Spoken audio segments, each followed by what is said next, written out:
El Nuevo Testamento tiene, obviamente, no solamente los evangelios y este libro de Hechos, sino que tiene diferentes epístolas. Esas son las epístolas apostólicas y precisamente los evangelios y las epístolas apostólicas son lo que nosotros denominamos la doctrina de la iglesia, la doctrina apostólica. En Hechos de los Apóstoles se nos muestra la aplicación de esa doctrina. Entonces, eso es lo que hace muy interesante a Hechos de los Apóstoles, que es un libro histórico y es un libro práctico, es un libro que nos retrata un poco la vida de lo que allí está pasando, nos retrata un poco sucesos que allí están pasando. Entonces, vamos a otras epístolas y nos vamos a encontrar, pues, doctrinas específicas, mientras que cuando venimos a Hechos nos vamos a encontrar esas doctrinas allí, esas doctrinas en aplicación directa en esas comunidades. Hoy vamos a encontrar eso. El pasaje que estamos estudiando hoy o que vamos a estudiar hoy describe una especie de ideal, porque es una comunidad cristiana recién creada, es la comunidad precisamente de la que se nos habla después de Pentecostés y después de ese primer discurso de Pedro, ahí es donde nos hablan de esa primera comunidad cristiana, de estos primeros que se convirtieron, y entonces ahora Lucas lo que hace es decirnos cómo vivían esos primeros que se convirtieron. Es como una especie de breve resumen de la vida de la iglesia primitiva. Y ahí vamos a encontrarnos tres dimensiones que son fundamentales. La primera son una especie de deberes o algunas cosas que ellos hacían espiritualmente. Lo segundo eran actitudes entre ellos y actitudes para con otros, aún los no creyentes. Y lo tercero es que el texto nos va a hablar de esas cosas, esos deberes espirituales que ellos cumplían y esa actitud que ellos tenían hacia los demás, eso trae un resultado. Y finalmente ese resultado era influencia sobre la sociedad de la época. Si vemos, esas tres cosas tienen casi todo que ver con lo que es ser cristiano. Algunos deberes espirituales específicos, algunas actitudes que tenemos que tener hacia los demás y lo que eso puede generar en los demás, la influencia que como iglesia podemos generar en los demás.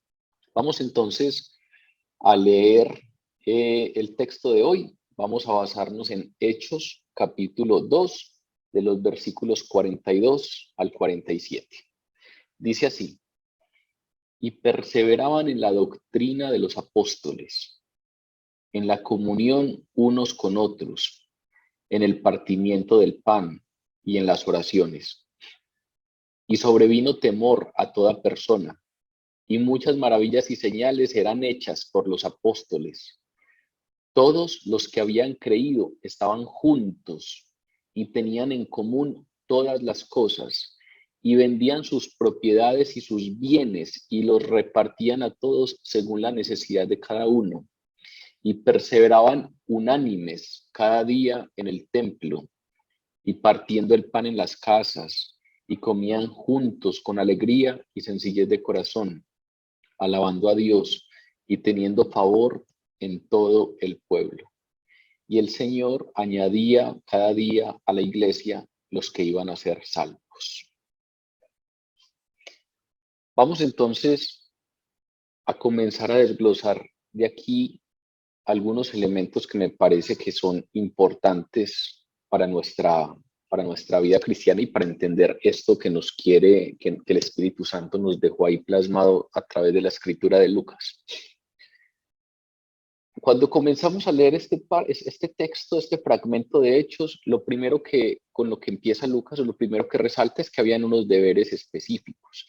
Ellos perseveraban en algo, perseveraban en la doctrina de los apóstoles y perseveraban en la comunión de unos con otros y en el partimiento del pan y en las oraciones. Entonces ahí se englosa tal vez todos los elementos que tienen que ver con la devoción cristiana. Pero quiero comenzar con un verbo importante, con una acción importante que Lucas rescata, y es que ellos perseveraban. ¿Perseveraban en qué? En eso que les enseñaron. Perseveraban en la doctrina de los apóstoles. ¿Qué es eso? Los apóstoles vinieron y les dijeron que había llegado el Mesías, los apóstoles vinieron y les enseñaron conforme ellos habían sido enseñados por Jesús, y esas enseñanzas se convierten en la doctrina apostólica. Pero hay un verbo interesante y es ellos perseveraban allí. Primero, ¿quiénes eran ellos? Pues el texto que leímos anteriormente y que estudiamos hace 8 días, pues terminó diciéndonos que tras la predicación de Pedro, 3.000 confesaron su fe en Cristo y fueron bautizados. Esos que confesaron la fe en Cristo y esos que fueron bautizados, no solamente ahí terminó el asunto, porque es que todos sabemos bien que ahí no termina el asunto, que ahí apenas arranca el asunto. Y entonces, esos que en algún momento creyeron y esos que en algún momento fueron bautizados, tenían que perseverar. Mostraron la autenticidad de su fe a través de algo particular y es perseverando. En muchas ocasiones nosotros buscamos elementos que son muy excéntricos o que son muy atípicos. Y obviamente todos esos elementos valen y todos esos elementos en ocasiones son utilizados por Dios para atraernos a Él. Y en algunas ocasiones hay personas que han recibido el Espíritu Santo de una manera sobrenatural, ¿sí? En términos de experimentación de las percepciones. Hay gente que ha visto cosas o que ha sentido cosas y claro, Dios se manifiesta de esas maneras. Y hay otros que por el contrario, si vamos a la palabra y ellos son cristianos, dicen no haber sentido nunca algo necesariamente particular, necesariamente atípico, y entonces nos damos cuenta que también es posible que Dios obre de maneras quietas, de maneras tranquilas, de maneras silenciosas. En ocasiones tenemos oraciones en las que sentimos muchas cosas, pero en ocasiones tenemos oraciones en las que no sentimos nada y no quiere decir que en una estuvo presente Dios y en la otra no. Quiere decir que Dios funciona o que Dios se manifiesta de diferentes maneras. Aquí acabamos de pasar por Pentecostés y ustedes se dieron cuenta del estruendo tan grande que hubo, ¿cierto? Luego 3.000 creyeron en el anuncio de que Jesús era el Mesías y esos 3.000 fueron bautizados.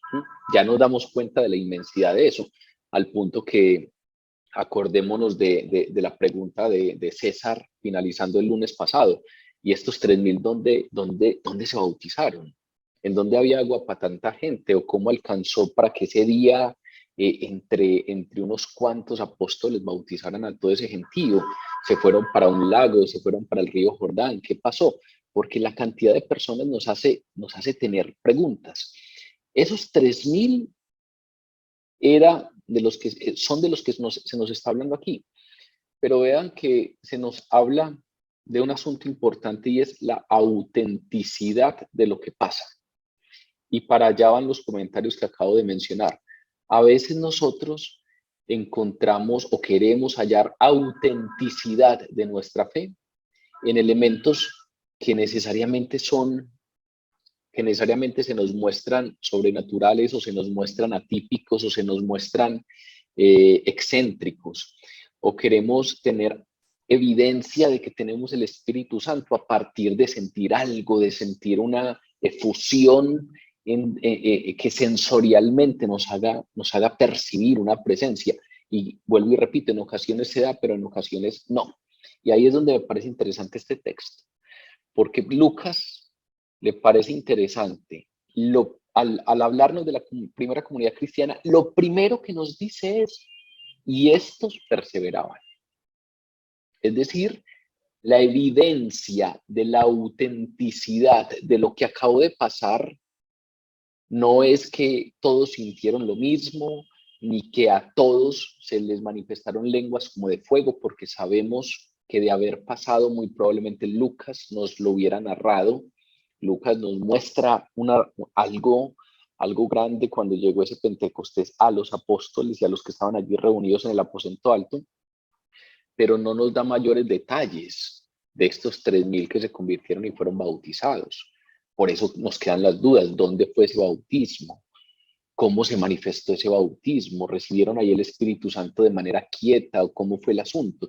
Lucas no nos dice nada de eso, pero sí nos dice, esos 3.000 tenían una fe auténtica, creyeron de verdad. ¿Y cuál es la evidencia?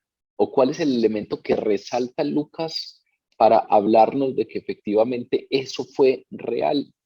Que perseveraban. La perseverancia es un elemento que muestra la autenticidad de la fe. La perseverancia es una señal de la salvación. En muchas ocasiones recibo normalmente preguntas asociadas con lo mismo. Es que yo creo que no tengo el Espíritu Santo. Y es que como yo sé si yo sí soy salvo. Y es que como yo sé si yo sí he sido adoptado como hijo de Dios. Son preguntas que están indagando por la autenticidad de mi fe. Son preguntas que están indagando por la autenticidad de mi experiencia de Dios.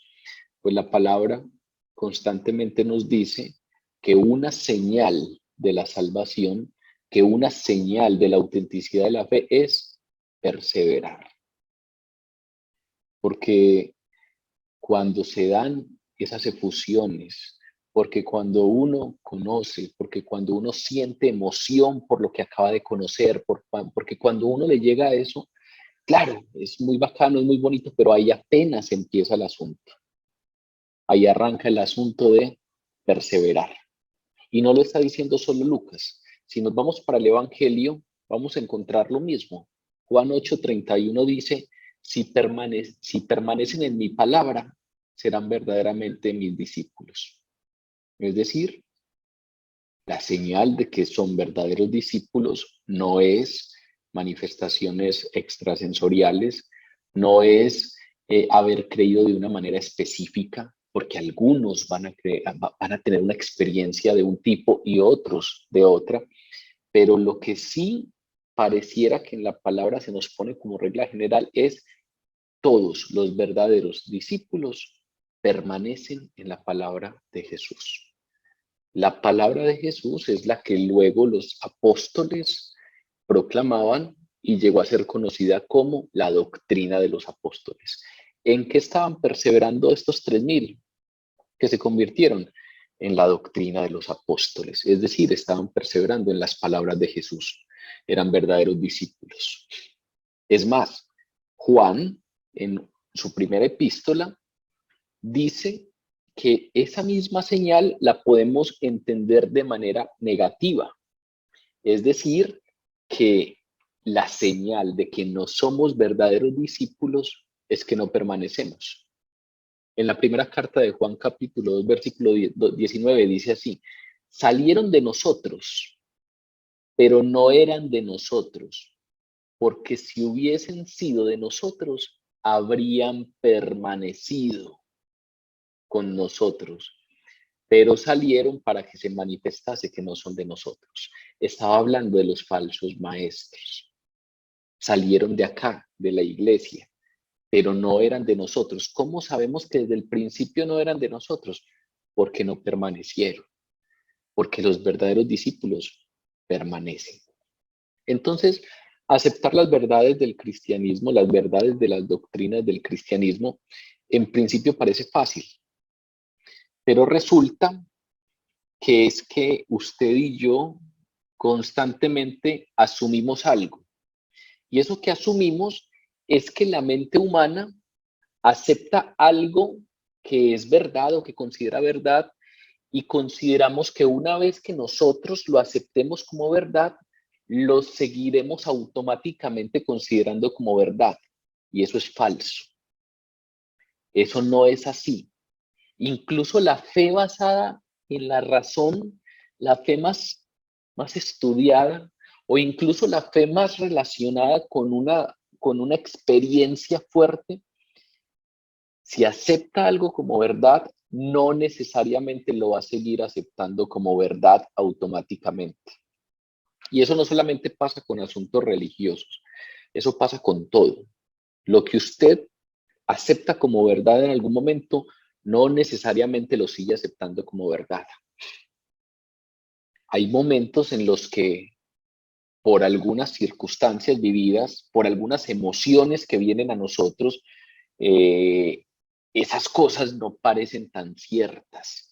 Por ejemplo, yo recuerdo que tenía un amigo que, que le tenían que hacer una operación y el gran temor de él, me hablaba, era que él decía que le daba mucho miedo que los cirujanos comenzaran a operarlo sin que él estuviera totalmente inconsciente. Es decir, a él le daba miedo que los cirujanos comenzaran sin que la anestesia hiciera efecto total, ¿sí?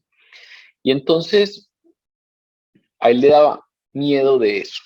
Pero fuera de eso, cuando hablábamos de la anestesia, me decía que no solamente le daba miedo que no obrara, sino que le daba miedo que la anestesia lo asfixiara. Entonces tenía ahí dos miedos. Y cuando nos poníamos a conversar del asunto, él finalmente entendía cómo funciona la anestesia y entendía cuáles son los procedimientos normales en una cirugía y casi que racionalmente aceptaba que era tremendamente improbable que esas cosas pasaran. Y entonces aceptaba que había casi que una evidencia empírica que era muy improbable que esas dos cosas pasaran, que esos miedos que tenía pasaran. Pero resulta que efectivamente lo operaron y cuando salió le pregunté acerca de sus miedos y me decía, yo tenía plena certeza de que no iba a pasar eso que yo consideraba, tenía plena certeza de que la anestesia no asfixia y que estos médicos no iban a comenzar a operarme antes de que la anestesia hiciera efecto, pero en ese momento en que yo estoy acostado allí en esa camilla, un pánico infantil se apodera de mí y entonces pierdo la certeza o pierdo la fe en esas convicciones, como que pierdo la fe en los anestésicos, perdón, o pierdo la fe en esos procedimientos pues médicos de que no van a comenzar a operar hasta que yo no esté totalmente dormido. Si ustedes ven, les estoy poniendo un ejemplo que pareciera un poco alejado del asunto, pero es porque quiero traer a colación ejemplos que no sean religiosos.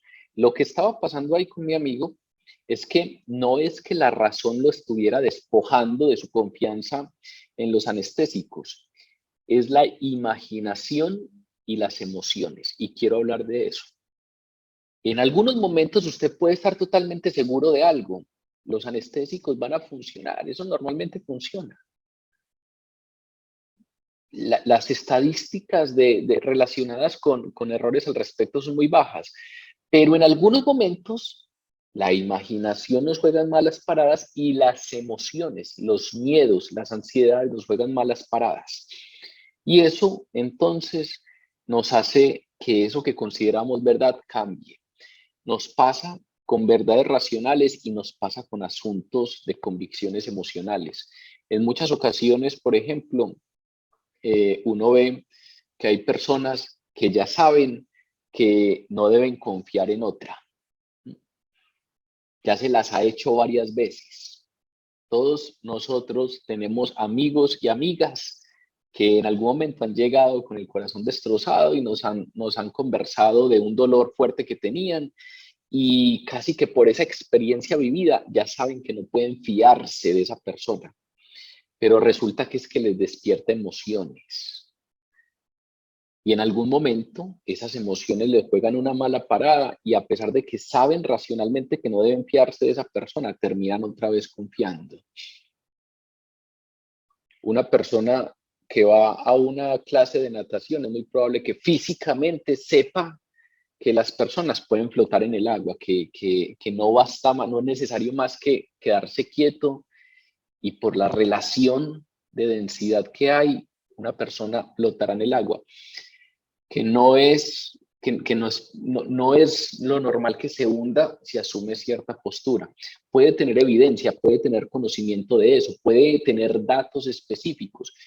El asunto es si seguirá creyendo eso cuando el instructor le suelte la mano, o se asustará y se hundirá, porque todos sabemos que uno cuando está asustado, cuando está chapaleando, cuando está lleno de pánico, pues traga agua y se hunde. ¿Para qué les traigo esos ejemplos que parecen alejados de esto que estamos hablando?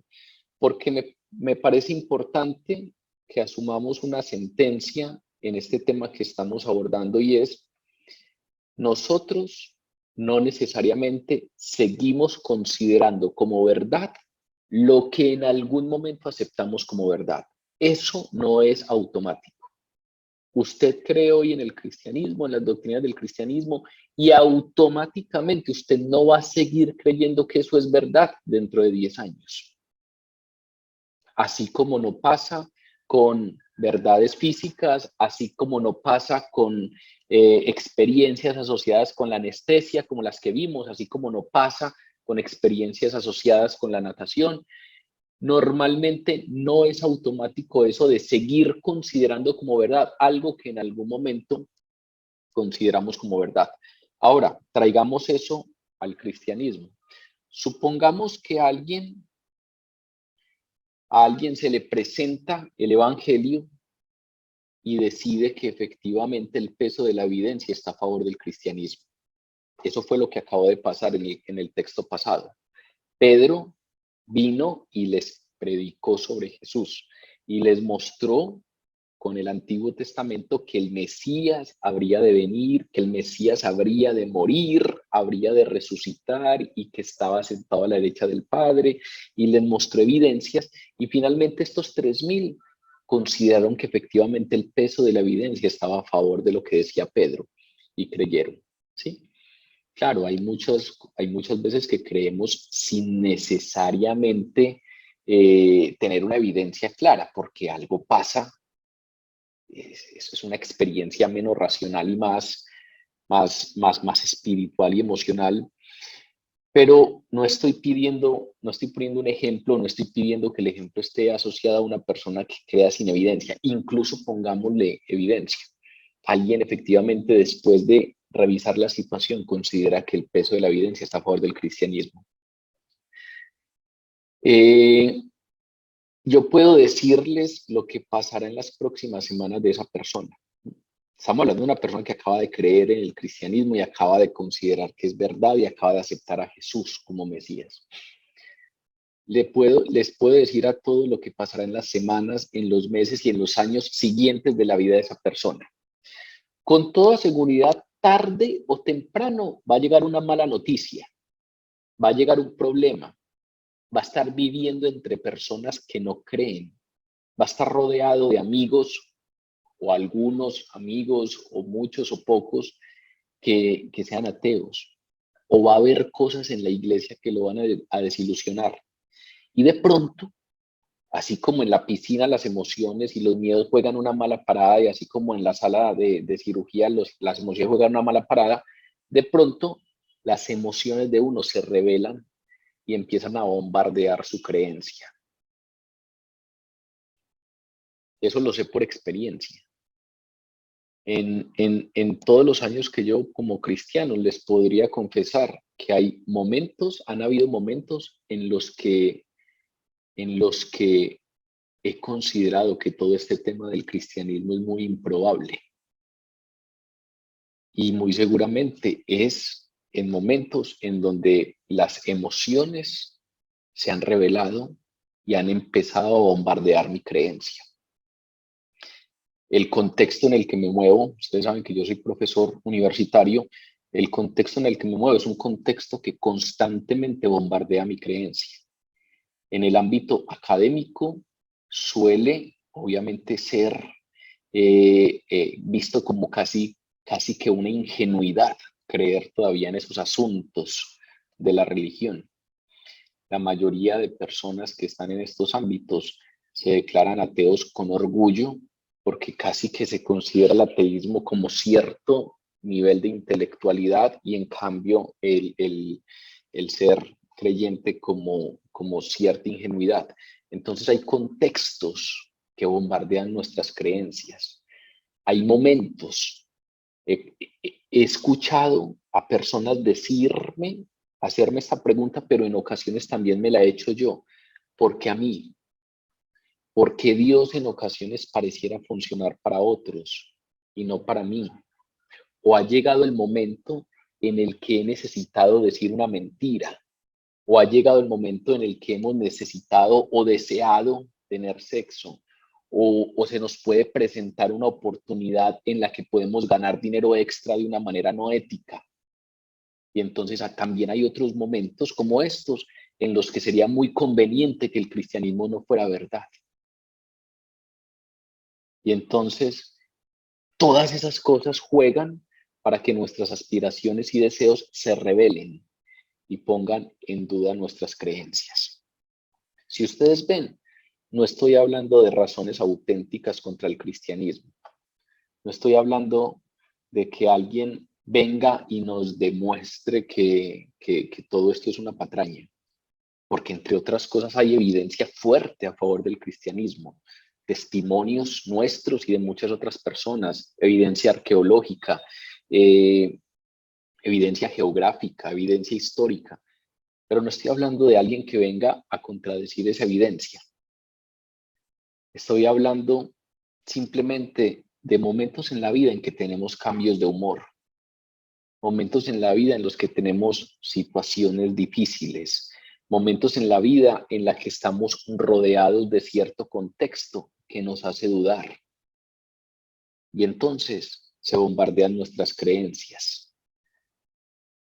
Muy seguramente usted y yo hemos pasado por momentos de esos, o muy probablemente conocemos amigos que han pasado por momentos de esos.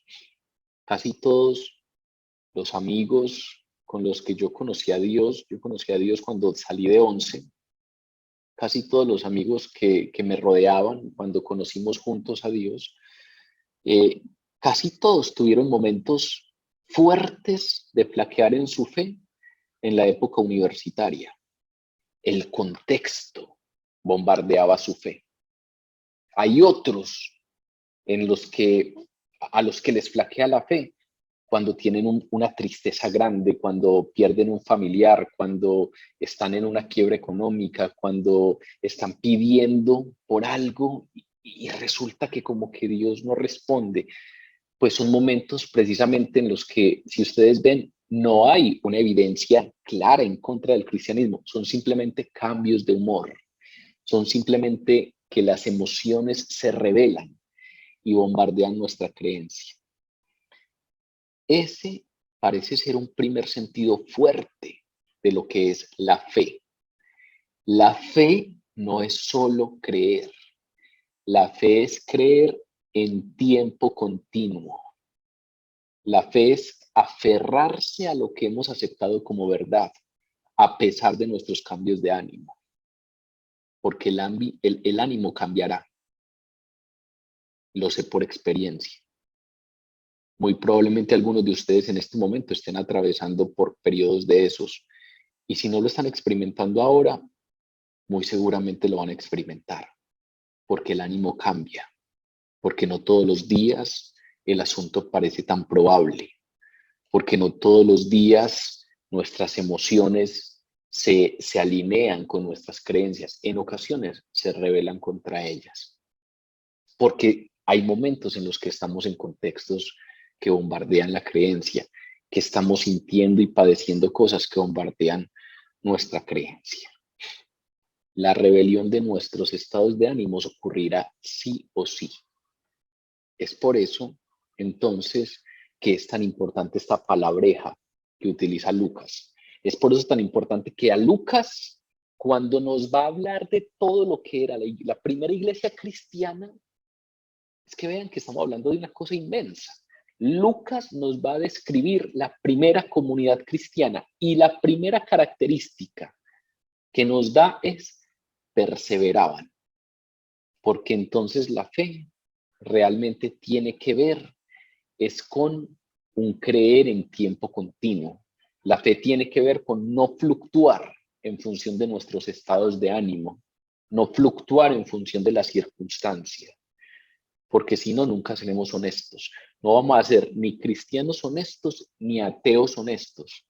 Vamos a ser simplemente personas que fluctúan de un lado para otro en función de si le cayó mal la comida o si estamos atravesando por un periodo difícil o si la economía subió o bajó o si tenemos estados de ánimos cambiantes.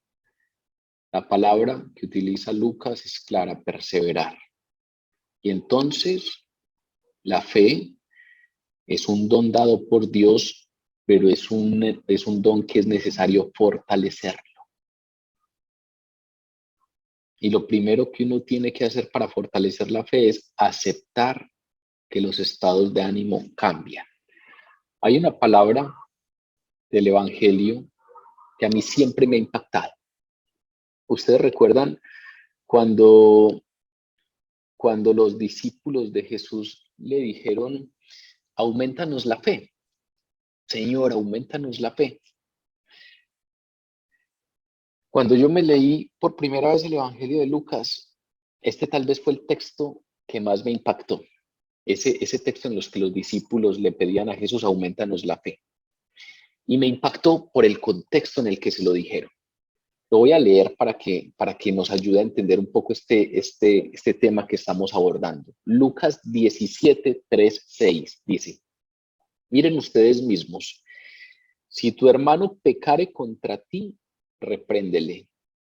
Y si se arrepiente, perdónale. Y si 7 veces al día pecare contra ti, 7 veces al día volviere a ti diciendo me arrepiento, le vas a perdonar 7 veces al día. Y entonces dijeron los apóstoles, Señor, aumentanos la fe. Y entonces el Señor les dijo, si tuvieran fe como un granito de mostaza, podrían decir a este sicomoro, desarráigate y plántate en el mar, y les obedecería.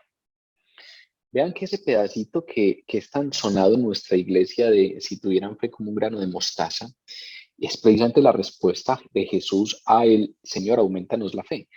Pero a mí siempre me ha impresionado es el contexto en el que los discípulos piden.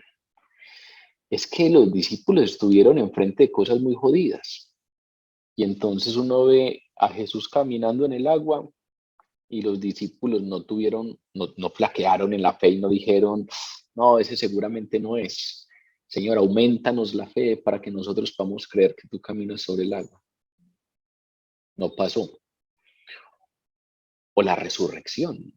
Es que qué más difícil que creer que un muerto resucitó. Y ellos no vinieron a Jesús diciéndole, Señor, aumentanos la fe, cuando el asunto de la resurrección. Esa petición de Señor, aumentanos la fe, no tuvo que ver con verdades. La resurrección es una verdad que hay que creer. Que Jesús no esté limitado a las leyes físicas y pueda caminar sobre el agua, es una verdad que hay que creer, porque es que no era un hombre cualquiera, era Dios. Entonces, esas verdades se creen. Y si ustedes revisan el Evangelio, los discípulos no tuvieron problema con aceptar las verdades y no necesitaron que les aumentaran la fe para aceptar las verdades. ¿Cuándo necesitaron que Jesús les aumentara la fe? Con los cambios de ánimo, cuando venían asuntos que le hacían a uno cambiar el ánimo, cuando uno está peleando con el otro. Si tu hermano te ofende, le tenés que perdonar. Y si 7 veces te ofende, le tenés que perdonar las 7 veces. Asuntos de emociones, asuntos donde uno quiere tirar la toalla, asuntos donde uno contesta mal y se saca de quicio, o cuando viene tristeza por la ofensa, estados en que cambia el ánimo. Por eso les quería plantear el ejemplo de la anestesia, porque hay cambio de ánimo, miedo. El ejemplo del hombre que está aprendiendo a nadar, miedo. El ejemplo de la jovencita que vuelve a confiar en quien la defraudó, una emoción asociada al amor o al enamoramiento, emociones. Nosotros somos normalmente fluctuantes en nuestras convicciones en función de los ánimos. Si vemos, según el Evangelio, los discípulos cuando les pusieron un tema que tenía que ver con los cambios de ánimo, cuando les pusieron un tema que tenía que ver con algunas cosas que hacían que fluctuaran los ánimos, le dijeron a Jesús, aumentanos la fe. Porque en esos momentos es donde es difícil perseverar. Entonces, partamos de esa premisa. Según todo esto que hemos hablado, efectivamente, entonces, no es automático que nosotros, cuando creemos una verdad, sigamos creyendo en esa verdad más adelante. No es automático que si creemos una verdad, vamos a seguir creyendo en esa misma verdad todos los días o de tiempo continuo. No, ¿por qué? Porque hay cambios de ánimo. Y los cambios de ánimo se rebelan contra nuestras creencias y bombardean nuestras creencias.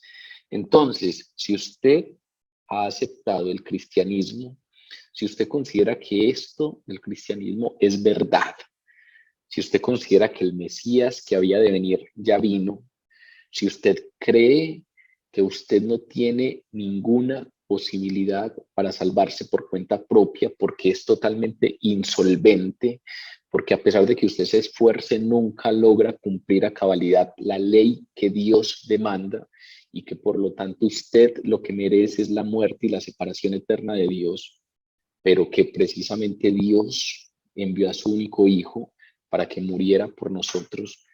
Y si creemos que efectivamente allí en la cruz del Calvario Jesús pagó el precio por nuestras culpas y fue muerto y resucitó, esas son verdades.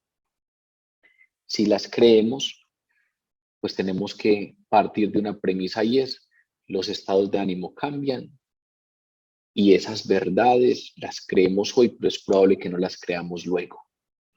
Y entonces tenemos que estar expuestos todos los días a esas verdades, porque la fe no se trata solo de creer, sino de creer en tiempo continuo. Es necesario. Es la razón por la cual me he tomado tanto tiempo intentando convencerlos de que no necesariamente si creen algo hoy lo van a seguir creyendo mañana. Y esa es la razón por la que es necesario que estemos expuestos a las verdades que creemos todos los días. Esa es realmente la importancia de las oraciones diarias. Y esa es realmente la importancia de leer la Biblia a diario. Y esa es la importancia de que tengamos grupos como este y que ustedes se vayan y se congreguen en su iglesia. Esa es la importancia de que estemos recordándonos constantemente las mismas verdades que ya no sabemos. La mayoría de veces que vamos a un grupo nos recuerdan cosas que ya no sabemos, pero es que resulta que es necesario que estemos expuestos todos los días a las verdades que creemos, porque no es automático ese asunto de seguir creyendo las mismas verdades. Nos tienen que recordar continuamente en lo que creemos.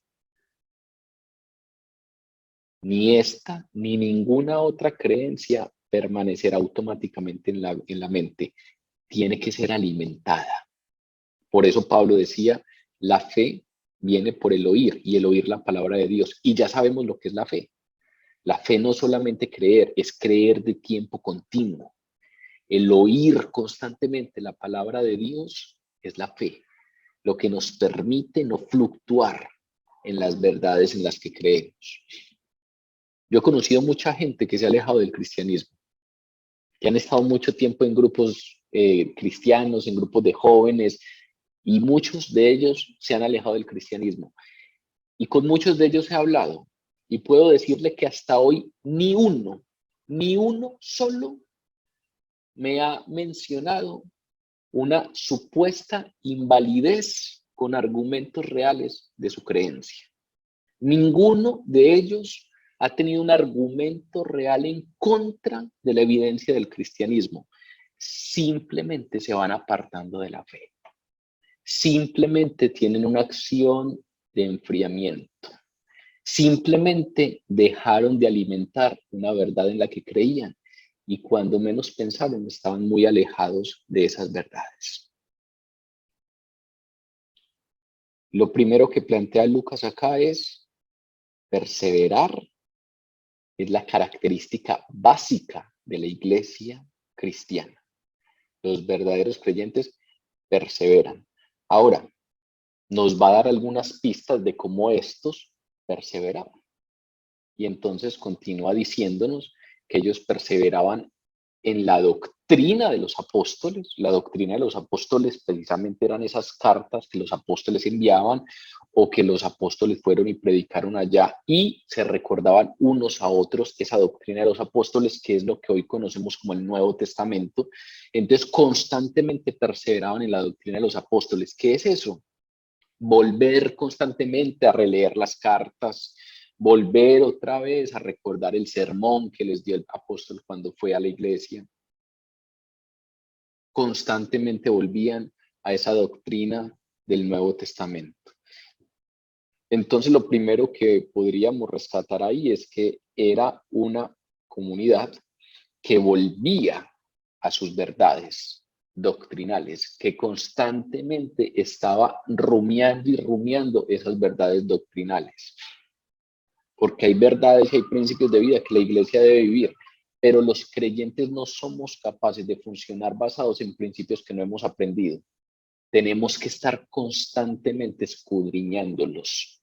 Por eso, la importancia de escudriñar la palabra, de sacar al menos un rato todos los días y leerla, de estar constantemente yendo a que nos hablen de la palabra, porque necesitamos recordar constantemente esas verdades en lo que creemos. Esta iglesia primera lo hacía, pero fuera de eso tenían comunión.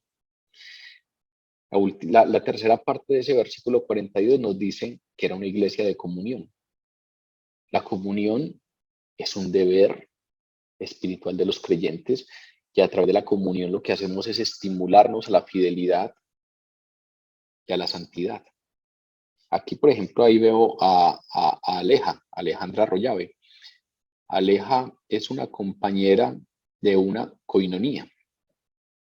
El significado de comunión o la palabra básica que se encuentra en este texto para describir comunión es el griego koinonía, que significa tener en común, coagonía, coagonizar, tener cosas en común, que lo que le está pasando al otro a mí me impacte, me afecte, y entonces yo pueda realmente vivirlo con él.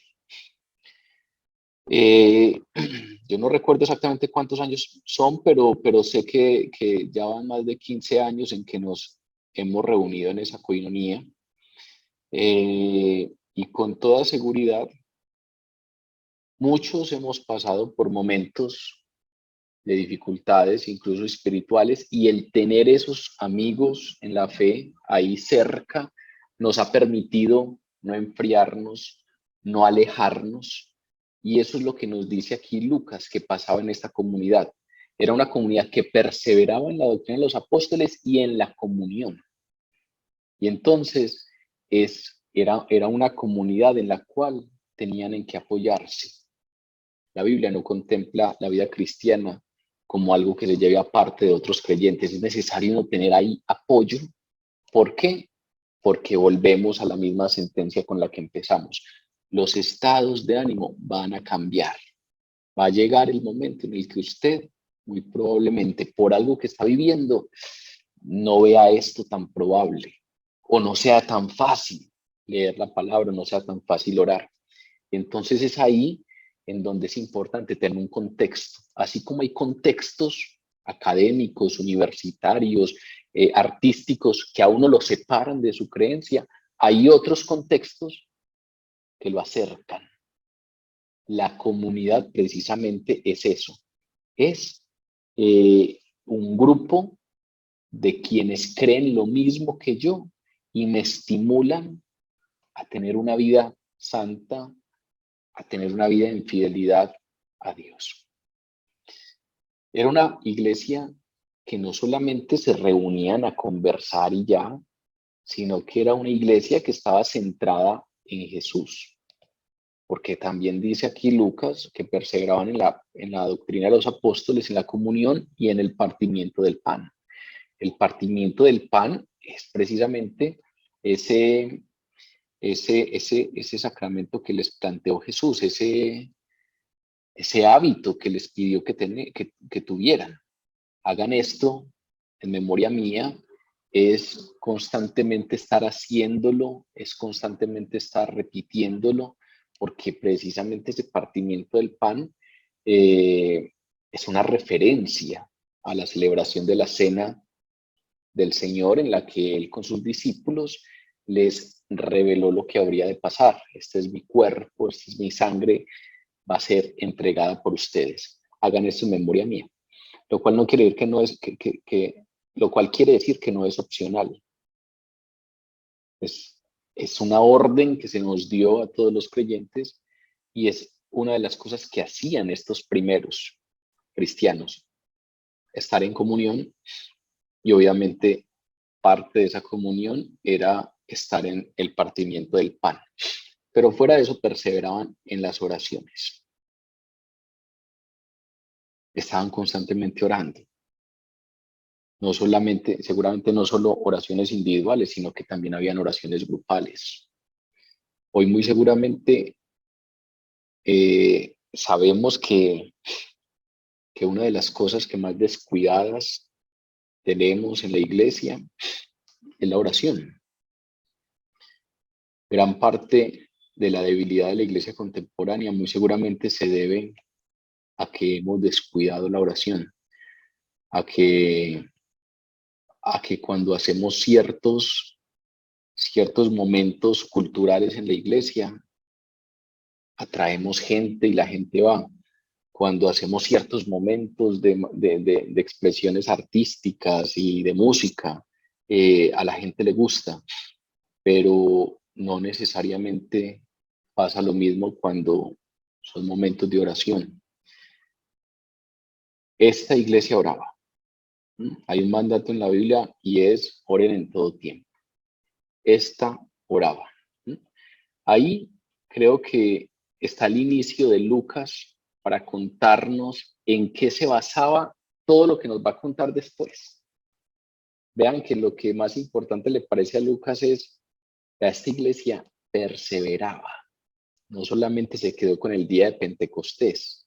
Esos 3,000 que creyeron y se bautizaron perseveraron, se mantuvieron creyendo de tiempo continuo. Y para hacer eso les tocaba hacer algo, porque eso no es automático.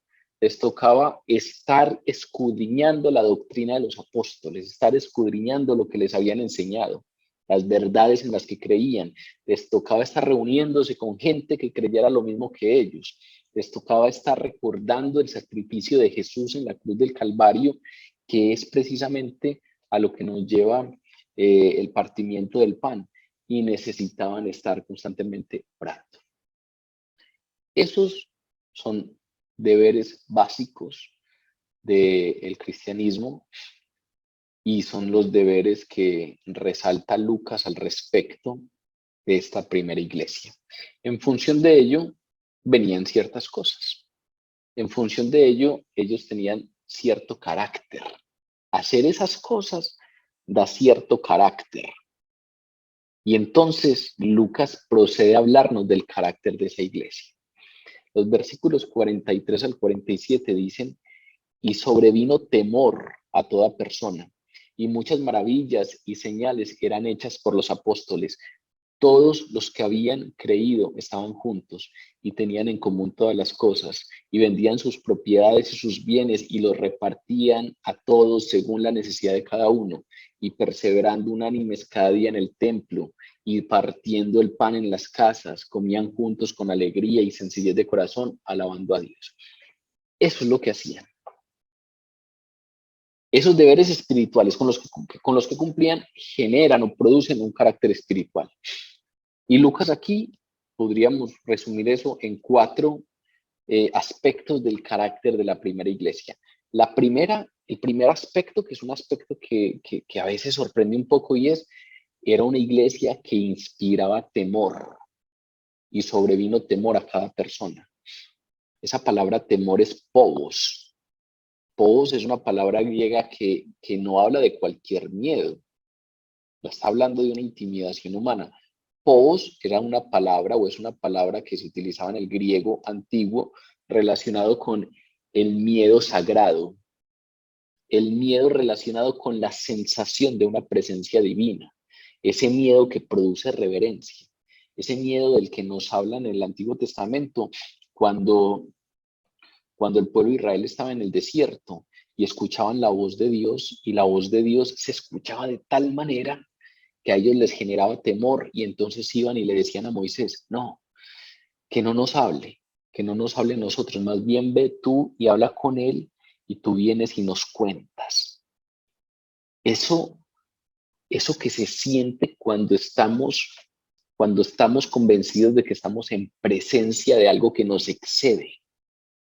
Eso es muy importante, porque a veces la evangelización basada en la idea del Dios amigo, que es totalmente necesaria, del Dios Padre, que es una verdad cristiana, hemos sido adoptados por Dios, esa evangelización asociada a estos términos a veces nos sacan del mapa de lo que tenemos enfrente.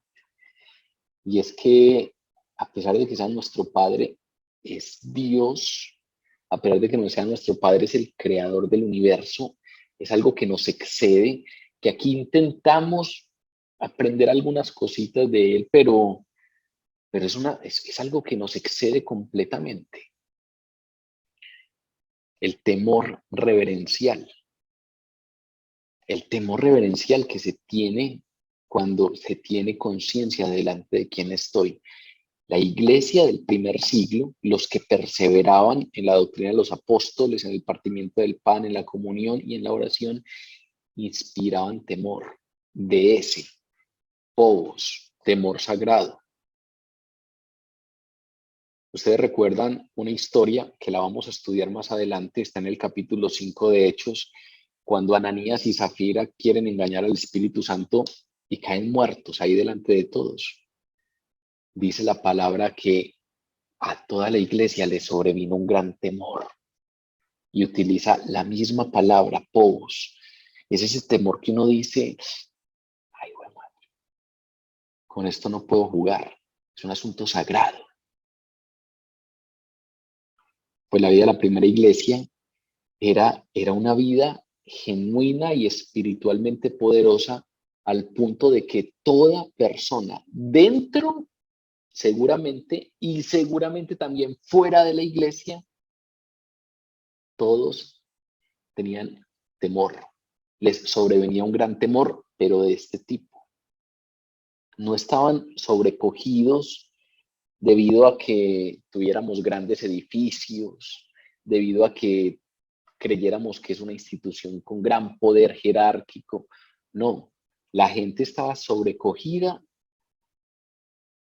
porque había un carácter divino, había un carácter sobrenatural en la vida de los miembros de la iglesia, que inspiraban reverencia, que inspiraban temor sagrado. Pero aparte de eso, esa iglesia tenía otro aspecto importante, y es que era una iglesia en la que pasaban cosas, sucedían milagros. Y entonces nos dice Lucas que muchas maravillas y señales eran hechas por los apóstoles. Muy seguramente una de las razones para que la iglesia inspirara ese temor sagrado eran las maravillas y las señales hechas por los apóstoles. Y precisamente la palabra nos enseña, y por eso se le llama señales, que están diseñadas, esas son hechos maravillosos, sobrenaturales, diseñados para atraer la atención a una verdad espiritual. Por eso se le llaman señales, porque señalan algo. No se quedan ahí en el milagro como tal, sino que esos milagros lo que hacían era dar una plena convicción de que efectivamente Dios sí estaba respaldando eso que ellos decían. Y entonces Dios asiste la predicación en su iglesia con milagros. Cuando nosotros nos enteramos de las cosas que pasan en la iglesia cristiana, pues muy seguramente a todos eso nos ayuda a creer que esto en lo que creemos es verdad. Cuando alguien se para en la iglesia y cuenta un testimonio y dice, es que me pasó esto, es que Dios hizo esto, es que yo estaba enfermo de tal diagnóstico y pasó esto de una manera sobrenatural, obviamente eso es una señal que nos dice, sí, es que esto es verdad. Ayuda a creer, ayuda a fortalecer la fe. Son maravillas diseñadas para atraer nuestra atención y señalar una verdad espiritual. Y entonces, estas cosas pasaban en esa iglesia y esas cosas ayudaban a que precisamente la doctrina de los apóstoles fuera entendida como verdad y obviamente era algo que permitía que los demás percibieran que Dios estaba allí respaldando a estos hombres. Y seguramente era una de las razones de ese temor que inspiraban. Pero aparte de eso, hay un asunto aquí que muy probablemente nos llama mucho la atención y son los términos con los que Lucas se refiere a la generosidad de la iglesia. Porque los versículos del 44 al 46 dicen, todos los que habían creído estaban juntos y tenían en común todas las cosas y vendían sus propiedades y sus bienes y lo repartían a todos según la necesidad de cada uno, perseverando unánimes cada día en el templo, partiendo el pan en las casas, comían juntos. En esos primeros días, lo que nos está diciendo Lucas es que todos los que habían creído estaban juntos, todos vivían juntos, poseían no solo unidad espiritual, sino también una identidad práctica, convivían entre ellos. Ahora, normalmente estos términos que utiliza Lucas han sido erróneamente entendidos como que se nos estuviera hablando de una comuna, es decir, un grupo de personas en donde no hay propiedad privada y en donde todo es de todos. Si uno revisa con detalle ese texto, no pareciera que se estuviera refiriendo a eso. Que tuvieran en común todas las cosas no indica que había una vida comunitaria en términos de posesiones. Normalmente la Biblia nos habla de que ese núcleo social común, ese núcleo social en donde la propiedad está realmente dividida en todos, es la familia. Cuando uno lee claramente la palabra, ese núcleo de comuna, ese núcleo comunal es la familia, no la comunidad cristiana. La familia es la unidad básica en el diseño de Dios. Ahí es donde todas las cosas son de todos. Ahí es donde la suerte del uno es literalmente la suerte del otro. Es por eso que es muy importante a veces ir a la palabra y entender, por ejemplo, cómo la palabra nos enseña a llevar finanzas, por ejemplo, en un matrimonio. Porque efectivamente ciertos principios que la gente entiende en este pasaje para la comunidad cristiana, que ya vamos a ver por qué no es así, son principios aplicados a la familia como unidad básica en el diseño de Dios. Ahora, sí está diciendo Lucas que en esta primera iglesia había colaboración y había abastecimiento mutuo. Pero eso no era algo que solamente se diera en la iglesia cristiana. La colaboración y el abastecimiento mutuo para las necesidades de los demás era una tradición antigua en Israel.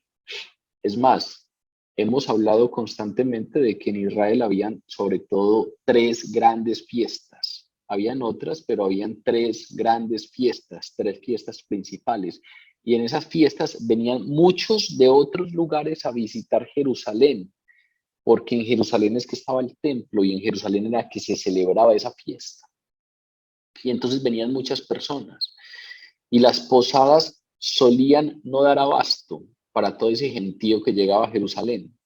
Y entonces muchas familias abrían sus casas, y abrir sus casas no era cobrar, sino que abrían sus casas y compartían sus recursos con los visitantes.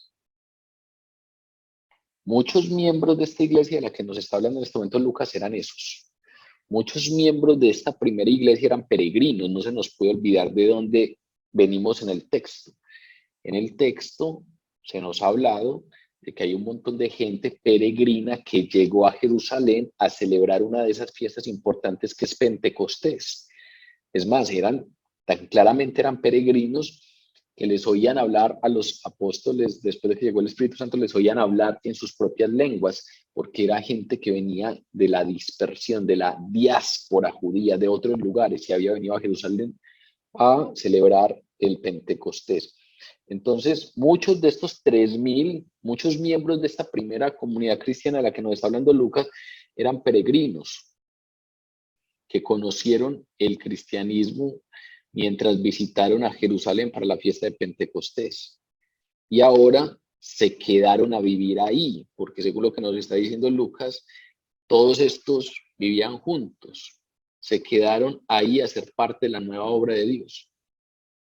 Y entonces, el amor de quienes vivían en esa ciudad, había algunos que vivían en Jerusalén, los motivó a compartir los bienes con estos nuevos creyentes. Pero sabemos que hay entonces algunos que eran peregrinos y necesitaban. Había otros que incluso viviendo en Jerusalén perdían su sustento. Hace 8 días hablamos de eso, lo que significaba hacer una declaración de fe pública, declarar públicamente la fe, en este caso en Jesús, era convertirse en un paria judío, un paria de la sociedad judía.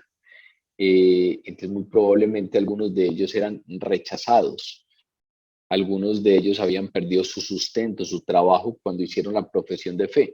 Entonces vean que hay peregrinos, hay otros que se quedaron sin trabajo y obviamente habían también algunos pobres que necesitaban ayuda, personas de bajos recursos que necesitaban ayuda y entonces ahí habían personas a las que ayudar y nos dice Lucas que algunos que tenían posesiones en Jerusalén, es decir, vivían ahí en Jerusalén, pues hicieron cosas para ayudar a los que lo necesitaban. Ahora, ¿por qué estoy diciendo después de que efectivamente algunos sí estaban ayudando a otros? ¿Por qué estoy diciendo que esto no era una forma primitiva de comunismo? Pues lo primero es que el verbo que utiliza Lucas o los verbos que utilizan Lucas, me voy a meter en un detalle que puede ser muy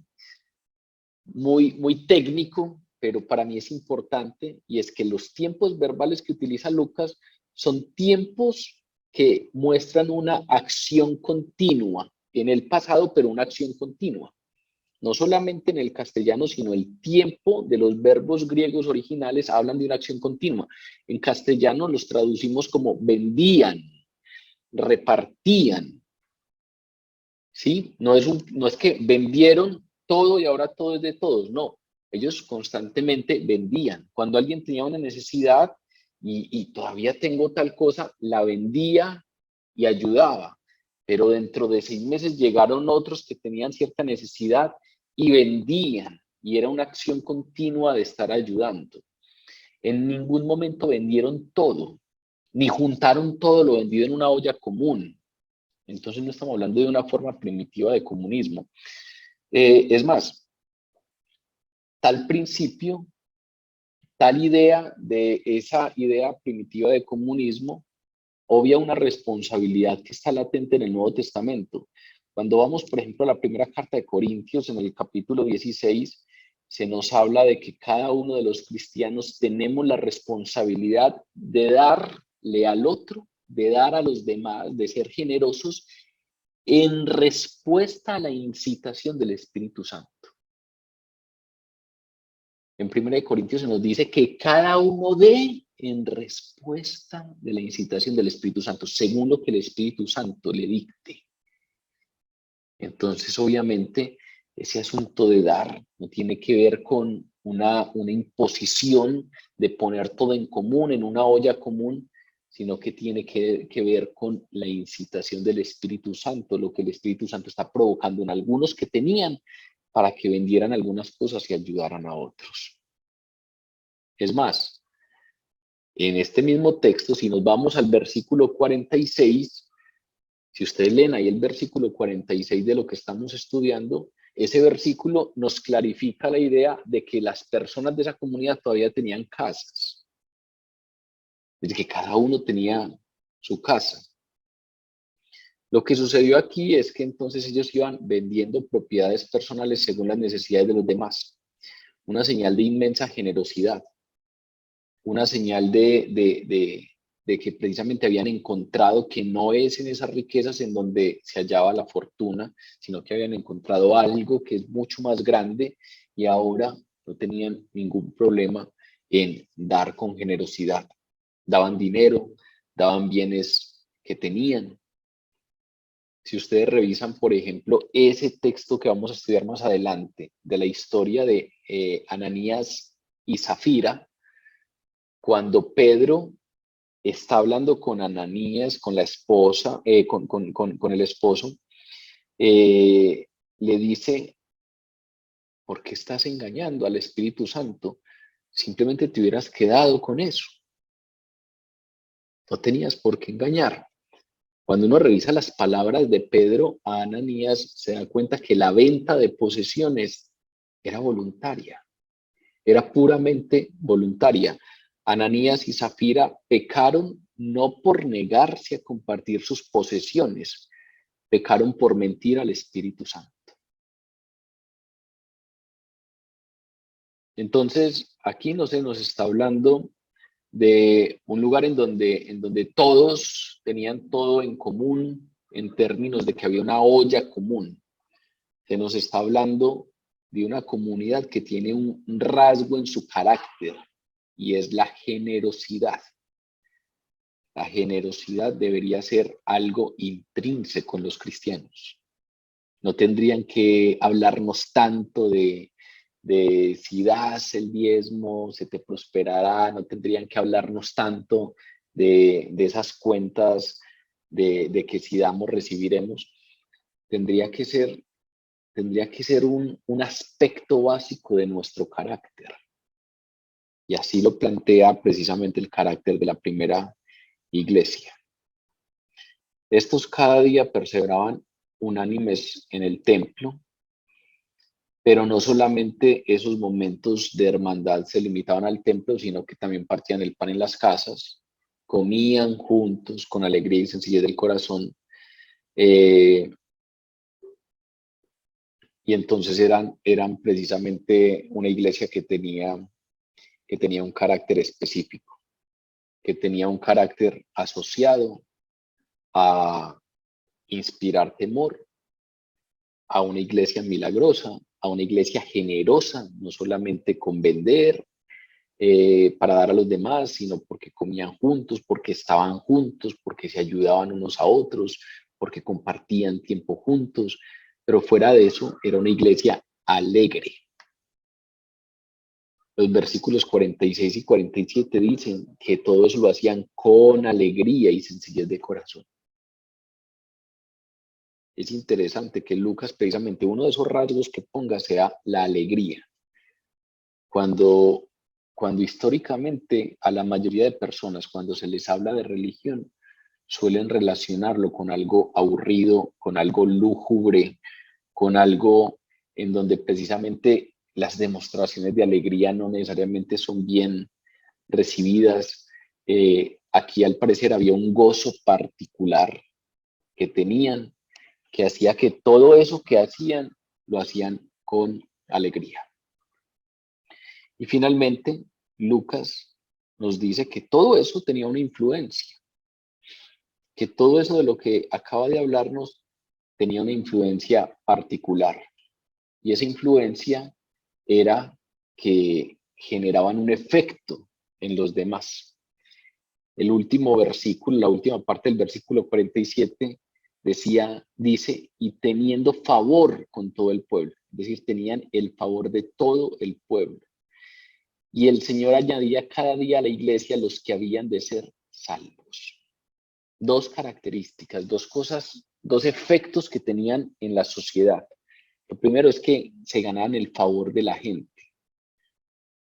Y lo segundo es que convencían a la gente. La gente los veía vivir, los veía la manera como vivían, veían su carácter y muy seguramente esas cosas les llamaban la atención y entonces ellos podían predicarles y ahí el Espíritu Santo hacía su obra y se añadían más personas a la iglesia. Eso quiere decir que primero era una iglesia atractiva. Ese tema de ganarse el favor del pueblo es que era una iglesia atractiva. Los deberes con los que cumplían y el carácter que eso les hacía tener, hacía que se ganaran el favor del pueblo. Todavía, estamos hablando del pueblo judío, todavía iban al templo, nos acabaron de decir en el versículo anterior que iban al templo todos los días, es decir, que estaban abiertos en cuanto a su fe. Todos podían ver y experimentar lo que hacían los cristianos. Después vino la intensa persecución de parte de los judíos y entonces les tocó encerrarse, pero en estos primeros tiempos de los que nos están hablando, ellos experimentaban su fe de una manera más abierta y entonces al parecer los judíos podían verlos. Y al verlos, pues como que había algo ahí que les llamaba la atención, como que había algo ahí atractivo y entonces se ganaban el favor. Hace poco leí algo sobre precisamente ese tema de lo que esta primera iglesia generaba. Y hay una apología escrita por el filósofo Aristides a principios del siglo II, un filósofo griego, no era cristiano. Y me interesó encontrarme con un texto que este hombre escribió acerca de la iglesia y le escribió al rey de la época, no se dice exactamente qué rey, pero sí se refiere a alguien como rey. Yo lo traje acá porque quiero leérselos. Es un poquito largo, pero vean los términos con los que un no cristiano se refiere a la iglesia de ese tiempo, describiéndola para otra persona. Dice, ahora los cristianos, oh rey, al propagarse y buscar, han encontrado la verdad. Porque conocen a Dios y confían en Él, el creador del cielo y la tierra, que no tiene quien le iguale. De Él recibieron mandatos que han esculpido en sus mentes y que observan en la esperanza y expectativa del mundo venidero.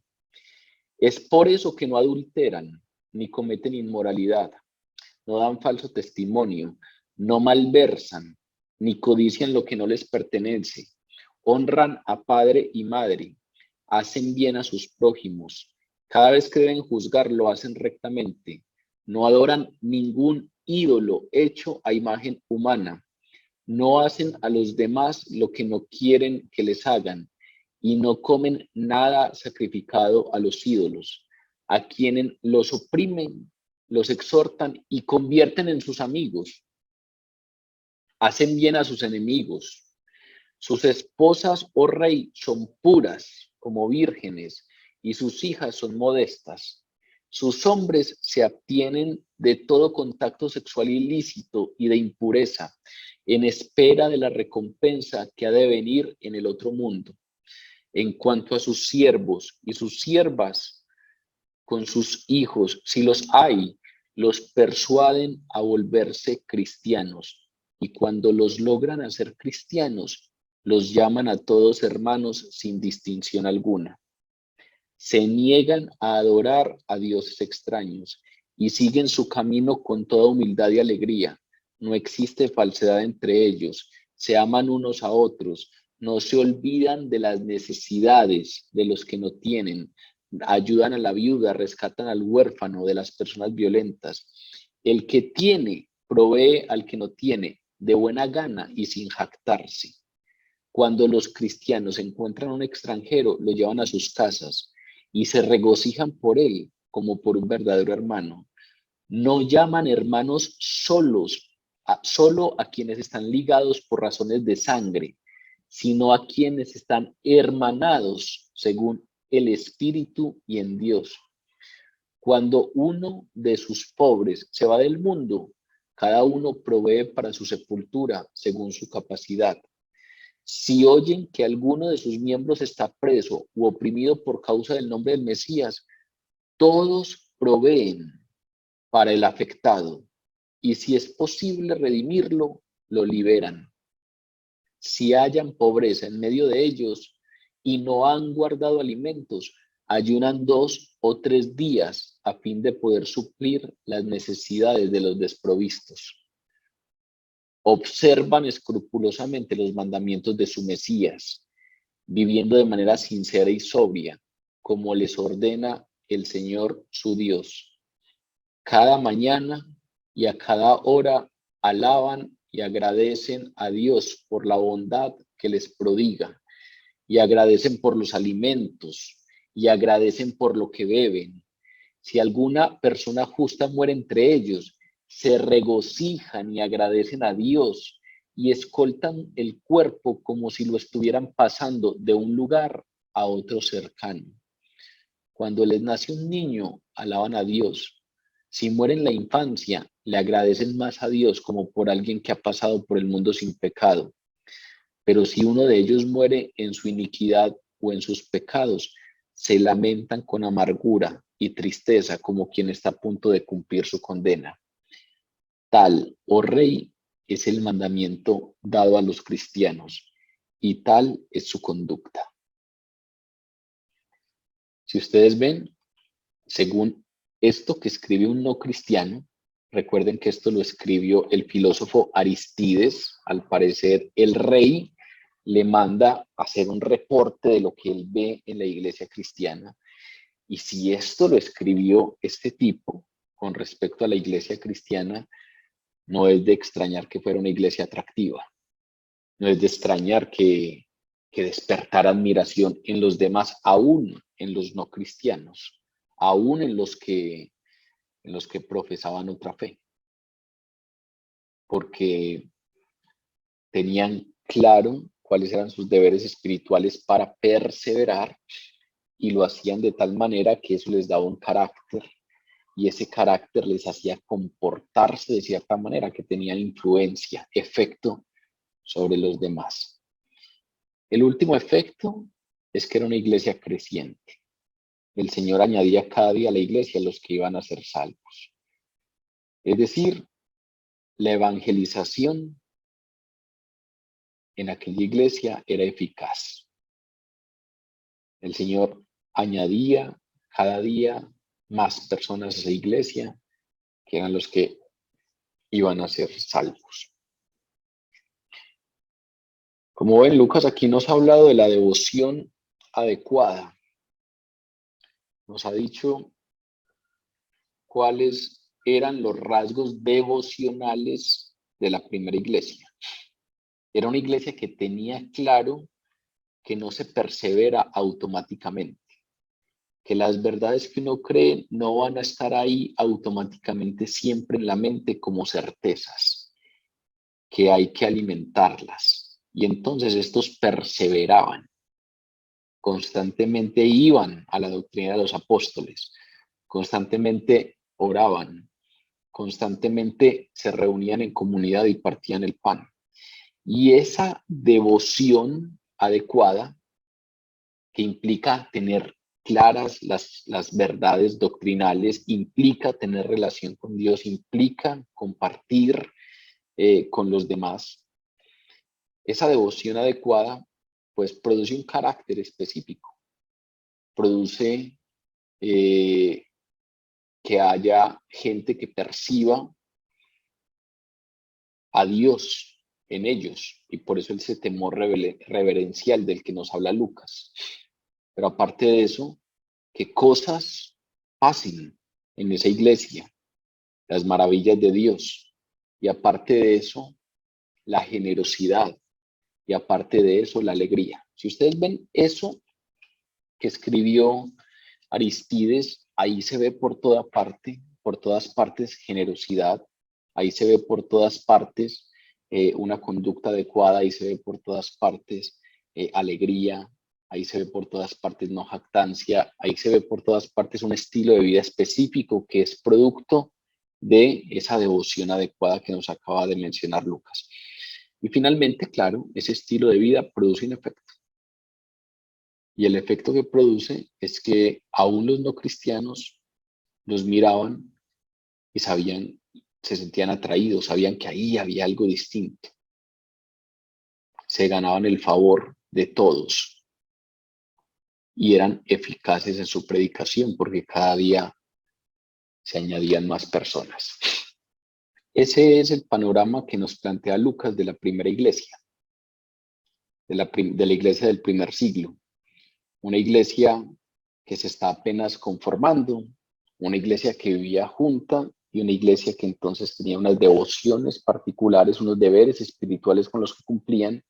Esos deberes los llevaban a tener un carácter particular, una conducta, y eso ocasionaba que entonces tuvieran un efecto, una influencia sobre la sociedad de la época en la que estaban inmersos.